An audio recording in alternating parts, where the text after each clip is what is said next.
ஆரோனுக்கும் அவன் குமாரருக்கும் செய்யப்பட்ட பரிசுத்த வஸ்திரங்கள். யாத்ராகம புத்தகத்தில் பரிசுத்த வஸ்திரங்கள். யாத்ராகமம் அதிகாரம் 28 1 முதல் 43 வரை. கர்த்தர் சீனாய் மலையில் மோசேக்கு காண்பித்த பரிசுத்த வஸ்திரங்களின் மாதிரி. யாத்ராகமம் அதிகாரம் 29 4 முதல் 9 வசனங்களில் மோசே பெசலேலுக்கு கற்பித்தபடி அவன் பரிசுத்த வஸ்திரங்களை செய்தது. யாத்ராகமம் 39 1 முதல் 31 41 வசனங்களில் செய்து முடிக்கப்பட்ட பரிசுத்த வஸ்திரங்கள் மோசேயினிடத்தில் கொண்டுவரப்படுதல். யாத்ராகமம் அதிகாரம் 40 13 14 வசனங்களில் கர்த்தர் கற்பித்தபடி மோசே ஆரோனுக்கும் அவன் குமாரருக்கும் பரிசுத்த வஸ்திரங்களை உடுத்துவித்தல். கேள்வி: ஆரோனுடைய குமாரர் எத்தனை பேர்? அவர்கள் யார் யார்? பதில்: 4 பேர். அவர்கள் நாதாப், அபியூ, எலெயாசார், இத்தாமார் என்பவர்கள். கேள்வி: எதற்காக கர்த்தர் ஆரோனையும் அவனுடைய குமாரனையும் இஸ்ரவேல் புத்திரரிடமிருந்து பிரித்து உன்னிடத்தில் சேர்த்துக்கொள் என்று மோசேக்கு கட்டளையிட்டார்? பதில்: ஆசாரிய ஊழியம் செய்யும்படிக்கு. கேள்வி: ஆரோனுக்கும் அவன் குமாரருக்கும் எதை உண்டு பண்ண வேண்டும் என்று கர்த்தர் கட்டளையிட்டார்? பதில்: பரிசுத்த வஸ்திரங்கள் உண்டு பண்ண கட்டளையிட்டார். கேள்வி: ஆரோனுக்கு எத்தனை விதமான வஸ்திரங்கள் உண்டாக்கப்பட்டது? பதில்: 6 விதமான வஸ்திரங்கள் உண்டாக்கப்பட்டது. அவை: பாகை, நியாயவிதி மார்பதக்கம், விசித்திரமான கச்சை, விசித்திரமான உள்சட்டை, ஏபோத், ஏபோத்தின் கீழ் அங்கி ஆகிய 6 விதமான வஸ்திரங்கள் உண்டாக்கப்பட்டது. கேள்வி: ஆரோனுடைய குமாரருக்கு உண்டாக்கப்பட்ட பரிசுத்த வஸ்திரங்கள் எவைகள்? பதில்: அங்கிகள், இடைக்கச்சைகள், குல்லாக்கள். கேள்வி: ஆரோனுக்கும் அவன் குமாரருக்கும் எதற்காக பரிசுத்த வஸ்திரங்கள் உண்டாக்கப்பட்டது? பதில்: மகிமையும் அலங்காரமாய் இருக்கும் பொருட்டாக உண்டாக்கப்பட்டது. கேள்வி: கர்த்தர் ஞானத்தின் ஆவியால் நிரப்பின விவேகமான இருதயமுள்ளவர்கள் பரிசுத்த வஸ்திரங்களை உண்டு பண்ண எவைகளை சேகரிக்க வேண்டும்?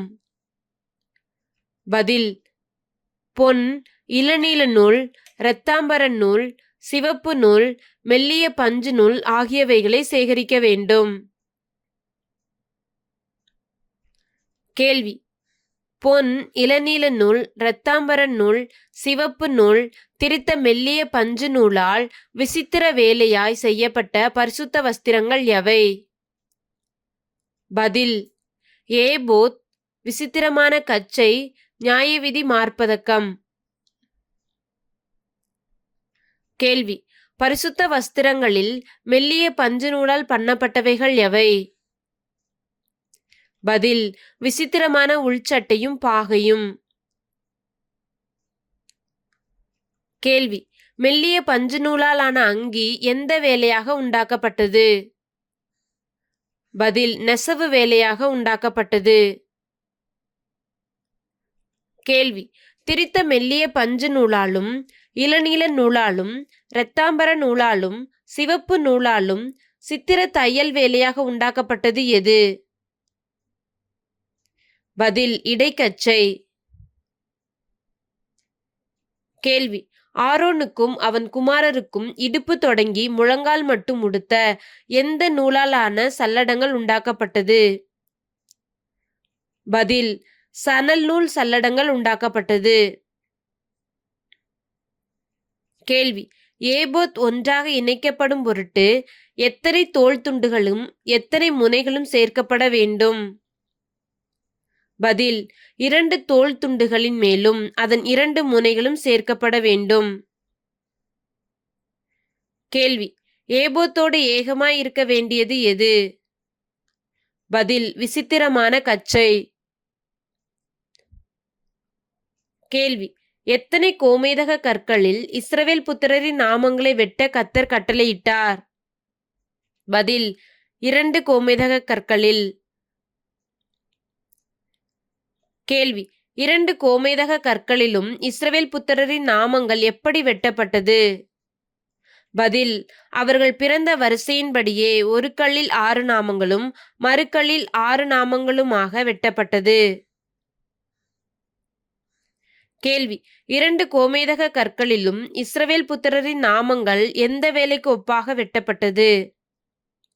பதில்: ரத்தினங்களில் முத்திரை வெட்டுகிறவர்கள் செய்யும் வேலைக்கு ஒப்பாக வெட்டப்பட்டது. கேள்வி: 2 கோமேதக கற்களிலும் இஸ்ரவேல் புத்திரரின் நாமங்களை வெட்டி அவைகளை எதில் பதிக்க கர்த்தர் கட்டளையிட்டார்? பதில்: பொன் குவளைகளில் பதிக்க கட்டளையிட்டார். கேள்வி: இஸ்ரவேல் புத்திரரின் நாமங்கள் வெட்டப்பட்ட 2 கோமேதக கற்களும் எதற்காக ஏபோத்து தோள்களின் மேல் வைக்கப்பட்டது? பதில்: இஸ்ரவேல் புத்திரரை குறித்து ஞாபகக்குறி கற்களாய் இருக்கும்படி வைக்கப்பட்டது. கேள்வி: ஏபோத்திற்கு பொன்னினால் வளையங்களை பண்ணி சரியான அளவுக்கு பின்னல் வேலையான எத்தனை சங்கிலிகளை பசும் பொன்னினால் உண்டாக்கி அதை வளையங்களில் பூட்ட வேண்டும்? பதில்: 2 சங்கிலிகள். கேள்வி: நியாயவிதி மார்பதக்கத்தின் நீளமும் அகலமும் எவ்வளவு? பதில்: 1 ஜான். கேள்வி: நியாயவிதி மார்பதக்கத்தின் வடிவம் என்ன? பதில்: சதுரமும் இரட்டையுமாய் இருந்தது. கேள்வி: நியாயவிதி மார்பதக்கத்தில் 4 பத்திகளை உண்டாக்கி அதில் எந்த கற்களை நிறைய பதிக்க கர்த்தர் கட்டளையிட்டார்? பதில்: இரத்தின கற்கள். கேள்வி: நியாயவிதி மார்பதக்கத்தில் மொத்தம் எத்தனை இரத்தின கற்கள் பதிக்கப்பட்டு இருந்தது? பதில்: இஸ்ரவேல் புத்திரருடைய நாமங்களின்படி 12 கற்கள். கேள்வி: மார்பதக்கத்திற்கு அதன் பக்கங்களிலே பின்னல் வேலையான சங்கிலிகள் எதினால் பண்ணப்பட்டது? பதில்: பசும் பொன்னினால். கேள்வி: ஏபோத்தின் விசித்திரமான கச்சைக்கு மேலாக இருக்கும்படி கட்டப்பட்டது எது? பதில்: மார்பதக்கம். கேள்வி: மார்பதக்கம் ஏபோத்திலிருந்து நீங்காதபடிக்கு அதை அதன் வளையங்களில் ஏபோத்து வளையங்களோடு எதினால் கட்ட வேண்டும்? பதில்: இளநீல நாடாவினால் கட்ட வேண்டும். கேள்வி: பரிசுத்த ஸ்தலத்திற்குள் பிரவேசிக்கும் போது இஸ்ரவேல் புத்திரரின் நாமங்களை தன் இருதயத்தின் மேலிருக்கும் நியாயவிதி மார்பதக்கத்திலே கர்த்தருடைய சந்நிதானத்தில் ஞாபகக்குறியாக எப்பொழுதும் தரித்து கொள்ள வேண்டியவன் யார்? பதில்: ஆரோன். கேள்வி: நியாயவிதி மார்பதக்கத்திலே எவைகளை வைக்க வேண்டும்? பதில்: ஊரிம் தும்மீம் என்பவைகளை வைக்க வேண்டும். கேள்வி: ஏபோத்தின் கீழ் அங்கி முழுவதும் எந்த நூலால் உண்டாக்கப்பட வேண்டும்? பதில்: இளநீல நூலால். கேள்வி: ஏபோத்தின் கீழ் அங்கி கிழியாதபடிக்கு எதற்கு ஒத்ததாக இருக்க வேண்டும்? பதில்: மார்க்கவசத்தின் துவாரத்துக்கு ஒத்ததாக இருக்க வேண்டும். கேள்வி: ஏபோத்தின் கீழ் அங்கியின் கீழ் ஓரங்களில் எந்த நூல்களால் மாதுளம் பழங்கள் செய்யப்பட வேண்டும்? பதில்: இளநீல நூல், இரத்தாம்பர நூல், சிவப்பு நூலால். கேள்வி: ஏபோத்தின் கீழ் அங்கியின் ஓரங்களை சுற்றிலும் தொங்க வேண்டியவைகள் எவை? பதில்: ஒரு பொன்மணியும் ஒரு மாதுளம் பழமும். கேள்வி: பசும் பொன்னினால் ஒரு பட்டத்தை பண்ணி டேஸ் என்று அதிலே முத்திரை வெட்டாக வெட்ட வேண்டும்? பதில்: கர்த்தருக்கு பரிசுத்தம் என்று வெட்ட வேண்டும். கேள்வி: கர்த்தருக்கு பரிசுத்தம் என்ற பட்டம் எதின் முகப்பிலே இளநீல நாடாவினால் கட்டப்பட்டது? பதில்: பாகையின் முகப்பிலே. கேள்வி: பாகையும் கர்த்தருக்கு பரிசுத்தம் என்ற பட்டமும் எதற்காக எப்பொழுதும் ஆரோனின் நெற்றியின் மேல் இருக்க வேண்டும்? பதில்: கர்த்தருடைய சந்நிதியில் இஸ்ரவேல் புத்திரர் அங்கீகரிக்கப்படும்படி இருக்க வேண்டும்.